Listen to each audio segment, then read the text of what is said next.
Davey D hanging out with you. We're hanging out here outside the big emergency town hall. Mr. Fab in the building. Yes, what's up? Boots Riley in the place. Boots, man, you're no stranger to the type of police terrorism that has experienced this city in the form of the execution of Oscar Grant. But what may be different, I don't know from your perspective, is the reaction, yes or no?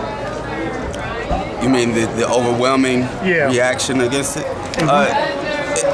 It's not surprising, I will tell you that. Is it different? People react all over, have reacted throughout history all over the country to police brutality. The question is are we going to be able to gather together and organize some effective actions in this case? What would be 2 or 3 things that you would really like to see happen that's feasible, within reach? That's within reach. For the officer to be prosecuted, for the officer to be prosecuted and convicted, for there to be legislation that comes about, even if it's symbolic, showing that the people are fed up with all of this police brutality, that puts higher penalties on cops killing civilians. Almost like we should have a 3 strikes law for police. Well, one strike. 1 strike. I like that. And you know, and also for there to be a working group established from this that not only oversees police but oversees police in cases that police brutality gets allowed to, but allows for the community to have some say-so over what happens in their community. Let me ask you, what do you think about the rebellion that took place on the streets, the other night? And I'm asking this specifically to you because there was a time, and probably still is, where you Boots would go into City Hall and definitely kick up dust when the mayor wasn't doing right. I've seen you in action, and what do you think about, the type of reaction that you saw or heard about Wednesday? I think you had a lot of young folks that want some change to happen. And unfortunately, on our bad, when I say our bad, those of us who consider ourselves in the movement and organizers, we haven't organized something feasible for them to put out that energy through and make something happen. And so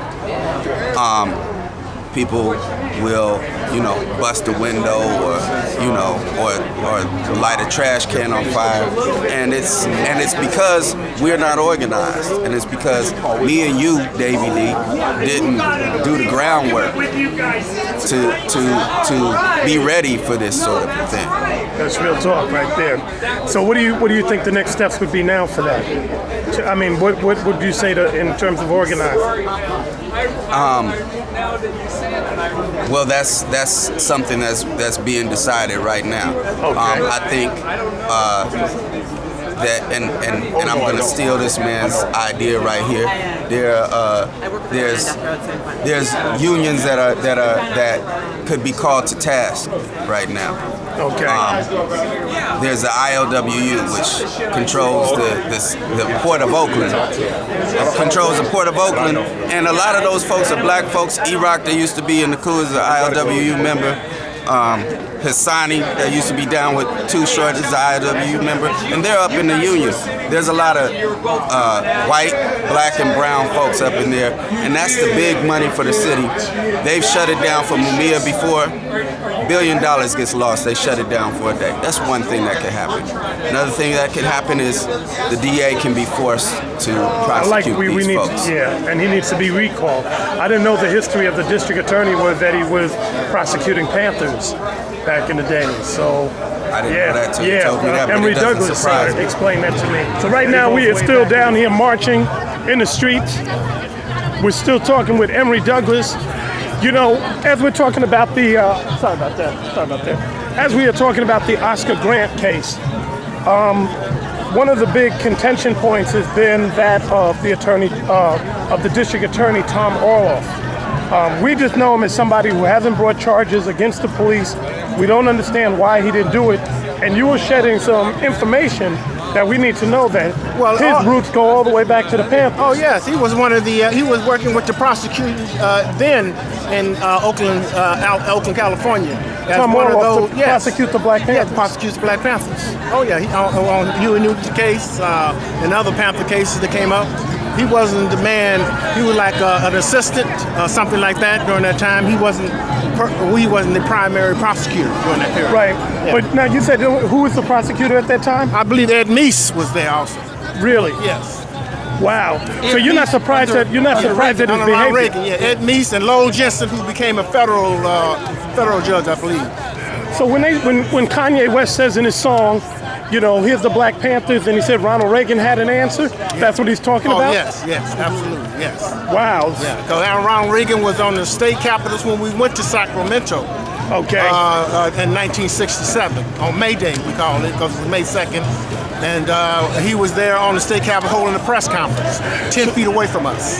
So what we're dealing with Tom Orloff is a guy who has his roots going all the way back 20, 30 years prosecuting you guys, so he never changed. Oh, he never changed.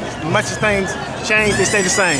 Yeah. Well, it's always good to have this history, and I'm glad that you were able to share it with us. I'm quite pleased. There you go. Okay. Emory Douglass, Black Panther Party. I want to say one thing too about everyone that's saying maybe he thought he grabbed his taser or whatever. It's obvious when they show where the cops keep their taser that they would have to grab it with the other hand.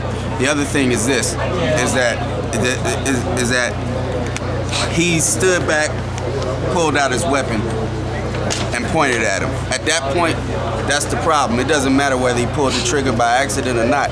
I had the cops have 3 guns on me at my head because they suspected me. This is last year because they suspected me of stealing tires. Wow. The point is that was it okay for them to? Is that worth having a gun out on me where I could accidentally be killed or on purpose be killed? Whatever he thought was going on, there's no reason for him to ever even pull out that gun. At that point, especially if you're handcuffed. Yeah, at that point, no matter what happened, you know, he probably did not think that there was so many cameras out there.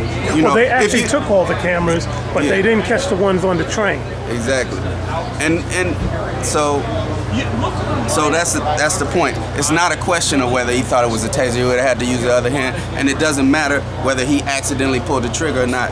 He was at fault when he pulled out his gun. That's real talk. Well, for now, peace.